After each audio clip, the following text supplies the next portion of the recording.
पुढची बातमी बघूयात। वनमंत्री गणेश नाईक यांनी उपमुख्यमंत्री एकनाथ शिंदे यांचं नाव न घेता त्यांना अप्रत्यक्षरित्या लक्ष्य केलं।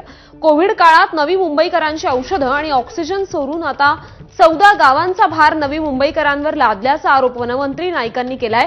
नवी मुंबईकरांच्या हक्काचं पाणीही देखील चोरण्यात आलं असून आगामी महापालिका निवडणुकीत याचा हिशोब द्यावा लागेल असा इशारा गणेश नाईक यांनी दिला आहे।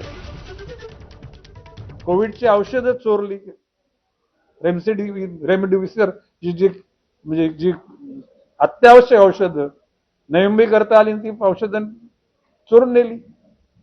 सिडकोचा कारभार नवी मुंबईमध्ये, शेतकरी प्रकल्पग्रस्त कुठले नवी मुंबईचे, पण सिडकोचे फंड कोविड सेंटरला कुठे, मुंबईमध्ये, ठाण्यामध्ये। नवी मुंबईला ना त्याचा फायदा दिला।